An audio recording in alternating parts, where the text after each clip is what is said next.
There is a prolonged Seinfeld joke, for instance. So this video claims to be about DA Games and Saberspark. It's actually about aficionados Chris in the end. You know how none of those names are actually Jerry Seinfeld? Shadow the Hedgehog is a motherfucker! And you use an Eggman meme as the voice of the man who your video claim committed sexual assault against Emily Jones. If you believe Emily Jones' story, that is 7 levels of up. And if you don't believe Emily Jones, this whole thing is like 20 levels of up.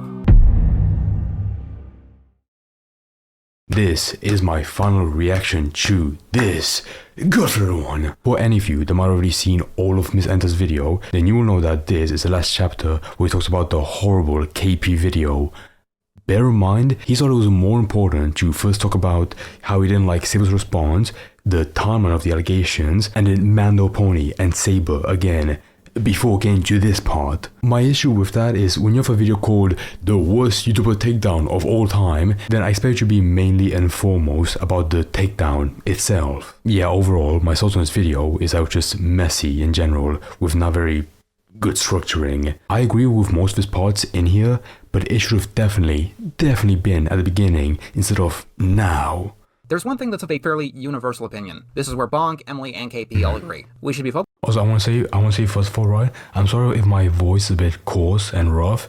I've been reacting to this for like about nearly 2 hours now. Focusing on the actual allegations and not the video that was, for all intents and purposes, a complete and utter train wreck. I hope that spending 23 pages of script on them is enough, because I do think this video would be incomplete if we didn't at least talk about the video in question. So here's the events that transpired behind the scenes. In 2015, aficionados Chris is in a co-ed room with KP at a convention. At some point later, he gets fired and comes up with this joke or story. Most people are telling me that it's a joke, but honestly, I really can't tell, and I'm not taking anyone's word on it. He tells a story where he did something very inappropriate to KP's clothing, and shares the story with other former KP staff. It's worth noting that KP does have a lot of disgruntled former workers. This video was mostly about Saberspark, and I think I made that clear, like publicly, but when I opened up my DMs... Okay, I'm gonna actually like hear the joke itself, but in my opinion, it didn't sound that bad. People just kept... If I hear it verbatim, it might be disgusting. I telling don't me know. stuff about KP. Like, a lot of stuff about bad experiences and apparent weird shit she's done. Stuff that's not entirely relevant to the matter at hand. And I'm sure that other people will be telling their stories at some point in the future. But I want to stay focused. In the 2020s, the story finally gets back to Rachel. She confronts him in a call with someone called Riddle of Lightning. This call is allegedly recorded without Chris's knowledge and consent. I will... Oh, she was actually... Oh, that's fucking I think the idea of recording someone without the consent is a bit iffy. If they're a bad person, right, I think it's valid, because you want to get the damning evidence to expose them. But if they haven't done that much wrong, yeah, that's really fucked up. Oh my god. Also note that there is a third party here, Riddle of Lightning. He doesn't say anything, so I'm fairly sure his purpose here was just to record. Considering the Star Giant video, you might be expecting me to say a certain thing. I'm not going to say that this is... Wait, hold on. Wait, if it's just 2 people, why not have KP record it? There's no point having... whatever. Illegal. Because I don't know the exact scenario. I'm not even going to say that Chris didn't deserve it. I'm just stating a fact of the matter. Chris was allegedly recorded without his knowledge and consent. KP... That's very fucked up. ...sends this to Chris's bosses, and seems to be very, very surprised when they don't do anything with this information. Both of the bosses make it somewhat clear that a big problem... Wait, so is also the same recording where like he apologized to her? Because if it is, that's fucking insane. Here, like, how can you record someone... without... Sorry, how can you record someone, like on a Discord call where they apologize for a joke, and then you still like get so pissed off by it that you send it to the boss and you demand them to fire them? That's insane. Chris's consent. And so KP goes on to make this huge video starting roughly in late 2024. A lot of the video is about her own beef with Chris, but she gets in contact with some of the alleged victims of DA Games. And towards the end of March, Emily steps forward to her encouraged by both Brony Fandon't and Amy. Both users of the Brony Fandon't account had direct access to the Emu Emmy Discord account, and KP was talking with it since the very beginning. And neither of them did a background check on her until after the video exploded. KP was told... That's so fucking funny. A tiny bit of, due diligence would have saved this massively. Not to put in Emily's allegations. She was told this by Lyle Convoy. Then that needs to be handled by the cops. Like, period. Like, 100% period. That needs a police report filed today. Here's the problem, though, with that inherently. If that did happen, and Saber did do that, he will by nature know who it is. So if it gets out in any way, shape, or form, and a police report hasn't been filed, she's going to be at risk. Like, that's just the truth of the matter in this. And it's unpleasant, it's ugly, but that's the truth. KP, of course. Yeah, like I remember hearing this guy back in Copen's video, and he seemed so much fucking smarter. He saw how messy this was, and he was like, "No, don't touch it. Get the fuck away from it. Tell it to the police, and that's it." Didn't seem to listen, as we all know. Bro, there were smart people behind it, but like they were the ones that were not involved in it at all. The dumbest people ever, were the ones who like carry the torch.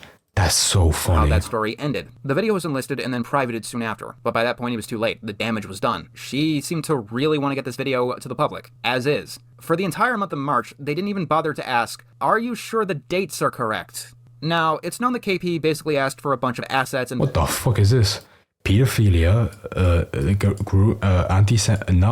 sexual. Oh my god, dude. voice acting from various places. Get every. And Wait, go back. That's so funny. That's insanely funny. Go back. as is. For the entire month of March, they didn't even bother to ask, "Are you sure the dates are correct?" Now, it's— That's so funny because I know full well that all of these things are just from the DA Games allegations, and they had nothing to do with Saber. That's so funny. known that KP basically asked for a bunch of— Like when you make a video, about like DA Games and Saberspark, and you see all of these things, you're like, oh my god, there's gonna be anti-Semitism in the conversation about Saberspark.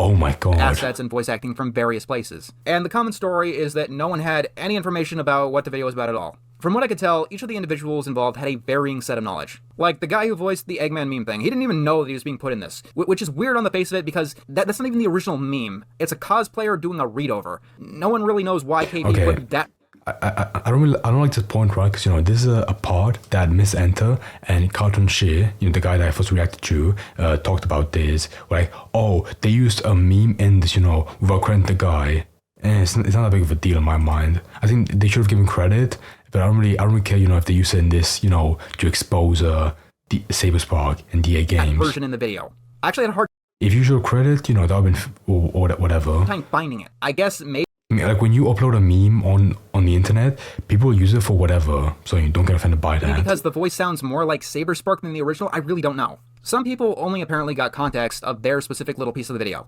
Like, the disclaimer, for example, probably only got the disclaimer at the start. If you want special insight, though, Lazy Bedhead was featured in the video, reading an email. She did seem to get more context than most seem to have gotten, but it was still just random chunks of information. Nobody truly knew how bad the video would have become. Meanwhile, Courtney Pete had more extensive knowledge of the video that seemingly anyone else had, but claims to have not seen the video before it aired, despite featuring in it heavily and berating people in the premiere who did not like it.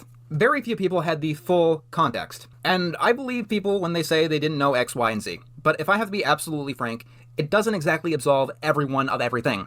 June the King's part of this video especially sticks out to me, because that part made me so fucking sad. I love that guy dearly, and he was dragged through this, to muddy up his own name. That made me fucking I love that guy so much. Does not need context to be bad. Here's what he literally says. And just those lines alone shows you the problem, where it's full of probablys, conflicting and soft language, speculation, and the last thing you'd expect in a June the King video, or any video about serious allegations. Also, again, once again, the structure is so bizarre. So he goes through Sable's response to KP, to Emily, right? Then back to Saber, and then finally also harking on KP. What is the structure? Oh my! I'm guessing it's like a hierarchy, of the biggest points in severity. But like, there's a better way to structure this. I'm sorry. It is not something that he should have read on its own merit. Never mind the construction of the rest of the video. This is opposed to the email that Lazy read or the disclaimers at the start. Those were largely innocuous. Which reminds me, in the June part, there's this line here. Chris also tries to steer the conversation to not include too much explicitly, stating that, quote, there is a baby in the other room, unquote. This gives the impression that Chris in the video is being quoted literally. He is not. Chris literally says this. Right.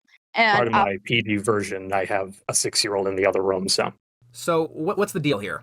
Chris is using this as an excuse to soften his language and not quote the story literally with all of its grotesque, revolting details. And I want to be clear up front, the story is gross and it's a shameful thing that no one should ever really be talking about. Why I want to know the joke itself. I'm sorry, I want to hear it. Is this sleight of hand a big deal? Because a 6-year-old and a baby are not the same thing. Now, I will be frank, you should not be talking about this kind of stuff around a baby. But if you do, they're probably not going to remember it. Meanwhile, a 6-year-old is going to be repeating the story to all of their friends the next day at school. Intentionally or not, it changes the dynamic of the That is true. That is true, actually. This call was recorded without Chris's knowledge or consent. This is not the first time that KP had done this. The Lily Orchard video, she made that very clear. Once again, if the second issue with her KP, apart from being malicious, is that she's very egotistical. She will break like moral boundaries, for her own benefit. Oh, I can't record Chris without his knowledge or consent because it's damning evidence that makes me look better and makes him look worse. That's so fucking wild and egotistical. Now, fuck Lily Orchard, but a lot of other people... I don't think it's bad to record someone, without the consent, if they are a piece of shit, and you can get some damning evidence in that call. However, if it's a nothing burger, and they're coming to you apologizing, then yeah, you look like a piece of shit, for that. People have also speculated that she has recorded other conversations without consent. I have no proof of this, but considering KP has done it twice now, the speculation is extremely common. Even in cases where this is not illegal, it is bad form. And I'll tell you why. When you record people without consent, simply put, people become hesitant to talk to you at all. Even if you record quote-unquote bad people only. Because then it's your perception of them that they have to worry about, and no one wants that kind of headache because they can't read your mind. It's bad ethics to record even bad people without their consent. In the video, KP states that even that, I'm not sure about that. Chris should have known that the call was being recorded because it was quote-unquote... If it gets the truth out there, I don't mind, I'm gonna be honest. ...about safety. This is the very same video that has a long segment by Courtney Pete going on and on about how implied consent is not a thing. KP also went on later... Oh god, yeah, fucking hell. ...to state in the DMs with Emily that implied consent is quote-unquote... I feel like Courtney is somebody that deserves some way more shit in this. Because if they ordered a testimony, that's like a fucked thing they did already. Kinda BS. If I need to... Again, none of these people should have been involved because they made no sense. But also, furthermore, they shouldn't putting their own opinions on a story in a fucking testimony. That's wild. Spell it out for you. KP thought consent to be recorded was implied in this conversation. Consent is more than just about sex, I hope you realize. The entire call itself is about Chris being regretful and remorseful. Now, see, I like this, but once again, better have it in the beginning. At no point does he ever say, I didn't do it, you deserved it. And I'll open the thumbnail real quick. Give me a second. I don't want to retract. I don't want to derail the video for a second. Yeah, see, look, it seems like, the video's called The Worst YouTuber Takedown of All Time, and it has KP the intro looking angry, and it's like, ooh, he looks worried. But now, it went for a whole fucking mess already. Holy shit. Bitch, he's saying all the things that an offended party would want to hear. I'm sorry, I shouldn't have done that, it was wrong, it's disgusting, I'm sorry. He doesn't even bring up that this happened years ago. The only thing that he says in his defense is that he's doing things to get better, like going to therapy. Does Chris deserve to be forgiven? I don't know, that's not my call to make. Does he deserve to be hunted down a decade later by his ex-boss after doing this grotesque, egregious thing, and fired from all of his jobs that he currently has? That's not my call either. The only comment I really have on this matter is that the mercy you give to others... No, I think, yeah, the second part was, way too wild. It was a fucking stretch. ...tends to be the mercy that you get. I was doing that should be give a thumbs up. The call itself makes some really confusing points that makes it hard to know where Rachel is coming from exactly. KP appears to believe that Chris is using the story to, fluff himself up with other men. She directly compares it to the Trump-Billy Bush thing, almost as if Saberspark or Will from DA Games were supposed to be, I don't know, impressed by it. As an analogy is kind of the Trump locker room talk, and excuse my French, but I feel like that's kind of what it feels like. You kind of boasted yourself up around another guy, and you kind of... No, that's 100% accurate. That's a very good analogy, actually. The most I ever see him is at conventions, if he happens to be at the same one. Okay, so you're not in an environment where this would have come up anyway. Never. So he would probably be unaware. Never. He's 100% unaware. Again, I can't stress enough is that in the times I ever told the story, it was, as you described it, locker room talk with a very small amount of people in a private call. I never told it publicly, and I never, ever told it to anyone like Saberspark. Again, I want to hear the joke that he made, but this guy was fucking skinned alive for this. He recorded without consent. It was published, to make him look worse. And furthermore, his own boss was fucking alerted because of this. The guy's career could have been on the line because of fucking KP. As a man myself, if you're telling me a story like that in hopes of getting a job, I'm going to tell you to get bent. I don't know how this was even a... The fuck would get bent? How old are you? Speculation in Rachel's mind. She may have had a point in 2015 when edgelords dominated the platform, but we're in the 2020s. Influencers tend to be very progressive, at least publicly facing. Even if they're faking their values, anyone telling sexist or racist or transphobic or stories like this is a liability, and nobody wants that. And honestly, KP's video... Okay, he sounds like you're pretty angry about the joke. What was the joke though? Might be a good example as to why. I mean, I guess maybe the joke was never explained at all, which is we know about the existence of it. That's The fact it. of the matter is that if Rachel's video didn't accuse Saberspark of sexual assault, a lot of people probably would have taken her side against Chris, in spite of the video's tone and construction. After Saberspark's response video came out, some people still did. This conversation was the impetus of a year-long campaign to get Chris fired. And when that didn't happen, KP He spent a year to get him fired? Oh, no way. made it over the course of 6 months. And she hypes this up to hell and back, and by March, she's claiming that she has career-ruining allegations against Saberspark. She won't tell anyone exactly what those are, because apparently she wanted to blindside the man. In the video proper, the Black Griffin stuff is like only a footnote, by the way. Courtney gives a brief rundown and basically says, go watch my video on it. Meanwhile, the Black Griffin stuff is the only thing against Saberspark that seems to have publicly stuck. On March 25th of this year, Emily goes forward to Amy, telling her a story about Saberspark. Within 24 hours, Amy has contacted Brony Fandon't, and Emily is telling her story directly to KP. From the beginning, both of these had access to who Emily Jones was, and the ability to look up the controversies revolving around her. KP decided to believe Emily based on testimony matching experiences and quote-unquote seeming to be in character with him. This is not a good standard of evidence. Anyone who knows Okay, this section would have been good if it was the beginning.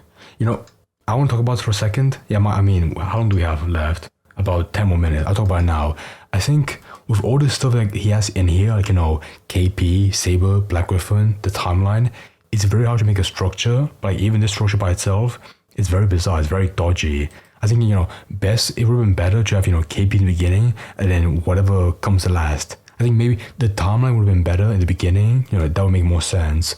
Or maybe, I have no fucking, like all this stuff like that he researched into was good, but like the way that it's formatted makes it very confusing, in my opinion. someone well enough can make up a story about them doing some deranged Like, yeah, like for example, right, he breaks down the Sable's response in this part, but he already, you know, like delved into it in the beginning.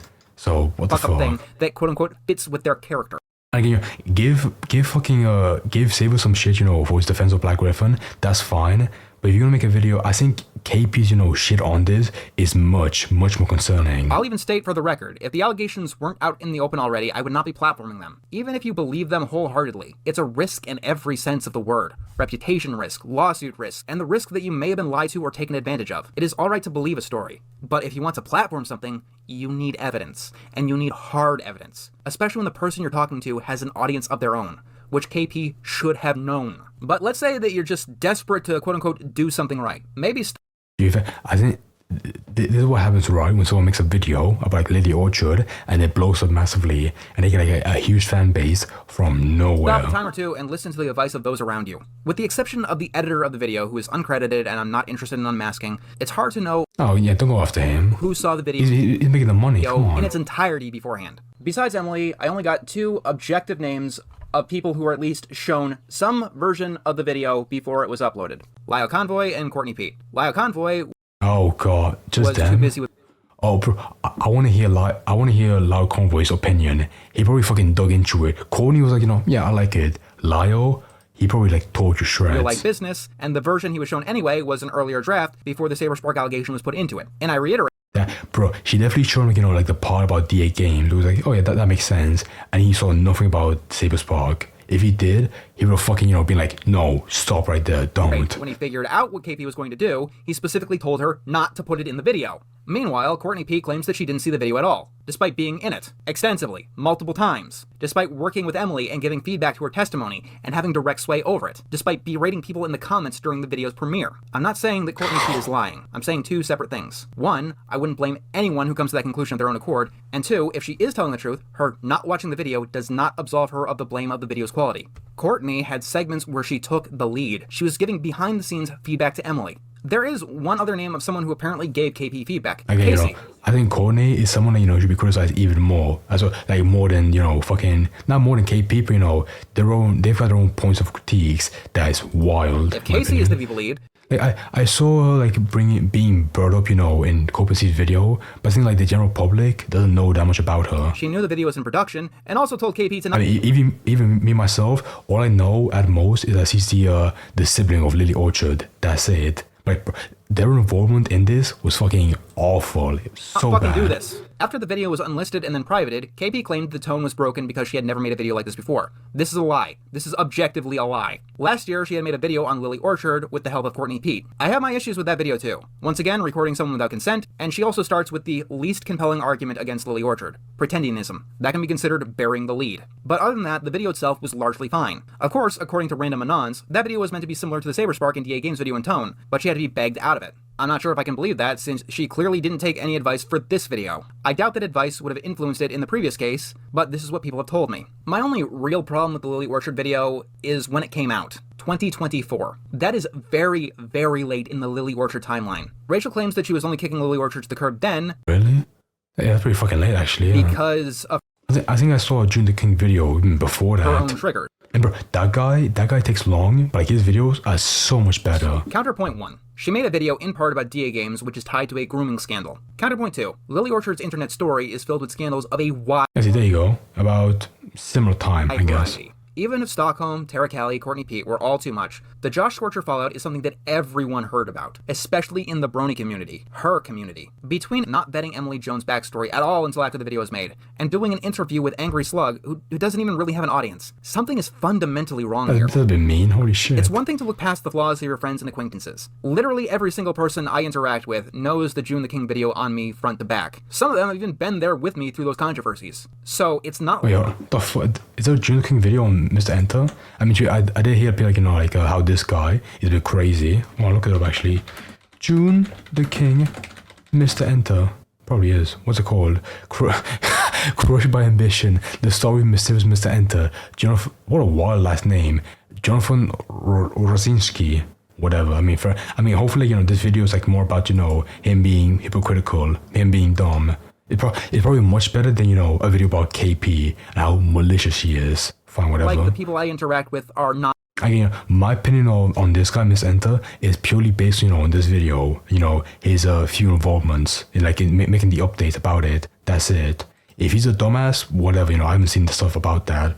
Only this part. aware of my flaws. I haven't talked too much about the tone of the video and its actual construction because honestly, it's not even secondary. It's beyond tertiary. There are people saying that you shouldn't have any jokes or humor or anything in a video like this, when I don't think that's quite true. Lacey Bedhead herself has some skits in her videos, and sometimes people do something so objectively stupid and out of left field that there's always going to be humor. I think you can do like a couple of jokes, that's fine, but don't do like fucking nostalgia critic level of gags. You know, like this shit, like fucking YouTube poops. That's awful. Like Mama Max thinking that the best way to hunt predators is not contacting the police and instead sending them photographs of his ass. Let me put it this way. ILoveKimPossibleALot has been having the PFP of She-Go from Kim Possible this entire time as she goes through her villain arc. I wouldn't blame anyone for finding that objectively funny. Anyone who comments on this whole ordeal is going to comment on this line here, For some reason, people think I'm unqualified to do this. You know, I think they might have been onto something. Hello, Slop. which has, for all Yeah, he was fucking, that guy was intents and sick. purposes, become mimetic. In a discussion about difficult allegations, you can't be blamed for finding that humorous. That's without even bringing up the fact that the video she uses to quote-unquote disprove her rep is a video that's on her own channel. Putting humor in a video like this is all about the craft and constructing the video well enough to support the humor within it. Keeping in mind tone, and here's what everyone else seems to be missing: flow. There is a prolonged Seinfeld joke, for instance. So this video claims to be about DA Games and Saberspark. It's actually about aficionados. Yeah, this segment, I don't mind though. I like the way he broke down the joke that Chris made. I like this segment as well about the golfer video. Chris in the end. You know how none of those names are actually Jerry Seinfeld? So, Jerry Seinfeld dating a 17-year-old. It's gross, it's not something that he should have done, and I can go on and on about that. Why are we wasting all of this time on Jerry Seinfeld, of all people? Why not Jared from Subway? Why not P. Diddy? Why not Wait, is it really this long? comment on the Drake controversy? Oh, like when I heard about this from Cartoon Shit's video, I knew it was unfunny, but I had no idea it was this long and drawn out. There's 20 million famous alleged sickos in the world. Are any of them relevant at all to the discussion of DA Games, Saberspark, or Aficionados Chris? No, Jerry Seinfeld is irrelevant. You should not be doing a prolonged Seinfeld bit in a video about them. This gag would probably actually work if you wanted to do like a documentary about Jerry Seinfeld and his controversies. Then it would actually fit. It doesn't fit here. With so many digressions, it becomes so easy to just get lost in the video. I did at one point want to deconstruct this bit by bit, but you really can't. Because when we spend 2 minutes with Eggman pissing on the moon, we literally learn no new information. Oh. It just... Actually, you know, I think, yeah, out of all jokes I know in that video, that Eggman one was the worst one. Yeah, I feel bad for the guy, you know, because, like, he made a meme online, whatever, I don't mind if it's being used. you know, but like it being used in that context was so fucking literally unfunny. reiterates what Rachel just said. And it had an animation of Saberspark talking. Ugh, it was so bad. The video goes back and forth with these random tangents that have nothing to do with anything. It is one of the biggest slogs of a video that I've ever had to see. And I had to watch this. My brother would like to punch me whenever I step out of line. Also, again, I hate repeating myself, but like I can't fucking get this through my head. The structure of this video makes no sense. This would be perfect, you know, for the beginning when you're trying to establish, you know, why KP's involvement in this was bad. She rushed it. She didn't do her due diligence, and furthermore, she was fucking annoying in a video. And you know, her platforming it was fucking annoying. For me eating my boogers, because he believed that he was But now, you know, it's nearly at the end. doing something right and making the world a better place. Or even making my life a better place. So he was basically a social justice warrior at the age of 5. He did this because some kid in his class got made fun of for What if it was this picking guy? his nose. And that gave my brother the logic of him wanting to make sure that I didn't do that same mistake. You can blame my brother for why I don't like the right. In politics, that is. I am left-leaning, for the record. Liberal. And even after that, I could not comprehend what Rachel was saying. But I actually do want to talk more about Eggman pissing on the moon specifically, because this joke here actually happens to be relevant and speaks to a larger problem. Oh god, guys! Again, if you wanna put it in the background, that's fine. Do whatever, because the visual shit in this is so painful to sit through. Make an announcement! Shadow the Hedgehog is a bitch-ass motherfucker! He pissed on my fucking wife! That's right! I don't know like how many views this got before it was privated, but like if it got like, you know, 200K, there's one fucking annoying person that found this funny. He said his dick was this big! That's disgusting! So this is a fan dub of a fan dub. The original clip comes from Sonic Adventure. Then this guy Okay, here... I say MrEnter and can't do cartoon shit made the same point, you know, of it being used without credit. That's fine, whatever. But this is a very minor point in my opinion. It's unfunny and that's made a it. meme. It's unfunny, you know, and they should give him credit. That's it. So I'm making a call-out post on my twitter.com. Shadow the Hedgehog, you got a small dick. I don't really care about this, I'm gonna be honest. It's the size of this walnut, except way smaller. And guess what? Here's what my dong looks like. A cosplayer did a rendition of that. That's right, baby! Whole points! I don't care about, you know, the guy behind this random meme. I'm sorry. No quills, no pillows! Look at that! It looks like I will admit, right? This guy is pretty funny. balls and a bong! And KP took it and put it in her video without crediting the guy or contacting him at all. That alone is bad enough. But if you are remotely familiar with the Emily Jones lore, this meme becomes something else entirely. Emily Okay, now we're adding like double meanings behind this. Wow. Jones was accused of not paying the voice actor of Eggman, Mike Pollock, and Emily Jones has a documented history of being harassed by disgruntled Sonic fans. Like, specifically for this. And Okay, so your point is ironic. Okay, awesome. use an Eggman meme as the voice of the man who This is so minor, in my opinion. I'm sorry. your video claims committed sexual assault against Emily Jones. If you believe Emily Jones' story, that is 7 levels of fucked up. And if you don't believe Emily Jones, this whole thing is like 20 levels of fucked up. Looking into someone is more than just trying to prove them a liar, you know. It's trying to give their story the best chance it has at being objectively vetted. And, you know, not accidentally doing something horrendously insensitive. Chapter 7. Final thoughts. Okay, finally, final thoughts. I want to hear, you know, his ideas about this. But Here we verify. go. That is Okay, you know, I think initially, you know, in my comments about this video and in my first video uploaded last night, I was like, yeah, I think it's pretty good. Now, after a second sit through, yeah, it's much rougher than I initially a believed. slogan that's been used quite a while now. Back in the mid-2010s, there was a groundswell of people going straight in and believing all victims and taking all of their stories at face value. Unfortunately, since then, we've had so many stories Oh, look, yeah, it's a where fireside. the reality was initially a lot more complicated than once thought. ProJared and Quite are the names that come up a lot when we talk about things like this. And on some level, and in some communities, we seem to be at the other end of the spectrum, where if there's no die-hard evidence, the accuser must absolutely be lying. To the point where someone stepping up without an airtight case will get bashed and harassed to the nth degree. The problem is that so many cases, most of them, are in the gray area. Especially in cases of sexual assault, where perception is a large component of what constitutes the crime. It's hard to prove or disprove what someone was thinking, but what someone was thinking of is a core tenet of when something goes too far. It must be stated once again that innocent until proven guilty is for both the accuser and the accused. The only thing that I could really do in this video is lay all of the findings on the table. If you believe Emily Jones, if you believe Saberspark, or if you don't believe anyone, I think, you know, if you believe Emily Jones, I'm sorry, but, you know, if I were you, I would walk that back. Because with what we have, at this point, right, if you really do believe them, that's you have to like really abandon all evidence. That's your prerogative. Just remember that you have to be like a diehard fan to believe them, because we have nothing behind you can't this. legally state what you can't prove, or you may be in just as much trouble as I believe KP will be in. And I'll state, I believe that she is in serious trouble for what she did, no matter what the truth of the matter is. Either the allegations are true and she botched investigation beyond all belief, or they're false, and she elevated a horrendous controversy against, for all intents and purposes, an innocent man. But at this point, fuck, okay, so now he wants to make the wrap-up about KP, but again, like, this would have worked better, I guess. I don't know. Again, this would have been better if this was, about KP, and it was at the beginning. Way better. I personally believe that she will get sued for defamation by Saberspark. It really is only a question of how merciful that he wants to be at this point. Whatever you believe, even if you believe the worst... No, I think he might be a bit generous. Like, he will sue her, I think he's right, but not like a tiny bit, like now entire fucking net worth, probably not. Because like lawsuits like this, they only go far if it's like fucking huge companies.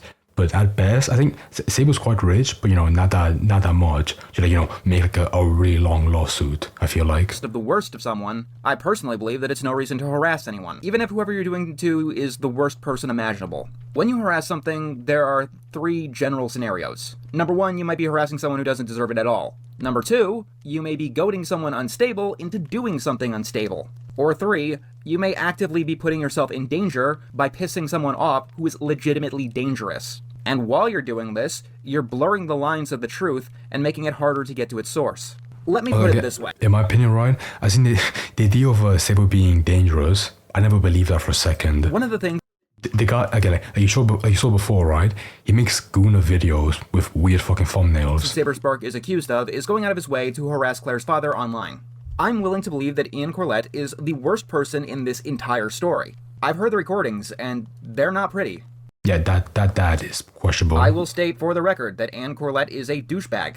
I can believe that he is a person with a character who is worth harassing. That being said, who did Saberspark allegedly harassing him benefit? It didn't sway anyone's opinion on the Claire Corlett Black Griffin matter. It didn't stop Ian from doing anything that he was doing. The only effect it actually had in the real world was making Saberspark look even more biased in the Black Griffin scandal. There is no legitimate reason to harass anyone. So, what's the lesson here? The lesson is to go to the police. I know that we live in an ACAB... But bro, it's so far like over drama this messy, you feel like, oh, we have multiple lessons from here, but at the end of the day, it's one minor one. That's it. Just go to the police. Simple as that. And a lot of people aren't too fond of the cops, especially here in the United States. Go to the police as your first option. Seriously. Yeah, also, in my opinion, like, learn from a Bernie fan, don't ever see yourself as like a judge, as a executioner, like a placeholder for justice when the police won't do anything. The sooner the don't ever run an account like that. better. The police will be harsh. They will criticize your story. And yes, they will even try to catch you in their lies. They may even actively disbelieve you. But for better or worse, the police system is the only ones with proper authority to get you justice. Because all of that I walked you through, all of the videos and all of the background on this, all of this shit, true or not, it's not justice, no matter what the Oh, God, was that? Oh, fuck. The live stream. fuck happened. All of this is a clusterfuck. If you have 10 hours or, hell, 10 days, I could go over all of the controversies that YouTuber Vigilante Fuck no, not 10 hours. have created over the years. I want to go home. I want to finish really this. hard into Mama Max. EDP tried to meet up with a 14-year-old girl for a quote-unquote cupcake. And he got away with one of the most clear-cut cases imaginable, because the people who tried to sting him were focused on content instead of... That's a really good point, actually. I think this KP stuff might be remembered as, like one of the biggest mess. Oh, sorry, her and Bernie Fandon, as internet vigilantes, because this entire story was fucking insane. Justice. Honestly, it's not even just tied to YouTube in general. It's To Catch a Predator, Chris Hansen show, ended up getting a guy killed. And I'm not exaggerating when I say that if you're trying to do the hero thing... I think he means the guy that shot himself. That is true, actually, yeah. Holy fuck. Getting someone killed is a very real possibility. Assuming that Brony Fandon wasn't faking, look what almost happened here. The last person that you should ever go to looking for justice is a YouTuber. Says the YouTuber. Look, if you like this video and the previous investigations... mean, to be fair, I think it was it was a friend of Emily who reached out. No, it was Amy New that reached out to Bernie Fandom. She'd be like, "Hey, this is my friend. You know, they've got this insane story. Could you platform them?" Right. If you think that But I agree with him, right? You know, don't ever go to like an online personality to platform your story. Don't. literally everything I've said in both those videos is airtight, perfect. At least I like do your own due diligence, you know, to make sure that they're smart and not complete fucking idiots. But before, if you really have to, you know, please go to the police first. But if you want to make it public, go to like an actual smart person. I don't know, it's very difficult, I don't know. I am not a doctor, policeman, lawyer, magician, superhero. I'm not even a journalist. There have been like actual like other people before in the past, like YouTubers, who've done it very well. Like for example, you know, Colossus Crazy. I think his whole like line maker stuff was very good. And even like if you go by yourself, right, like Alice Hess, the ex of fucking, what was it, I'm Alex, she did pretty well by herself. Just, you know, like take it slowly, go to the police, and, you know, then make it public. That's the best way to go about it, in my opinion.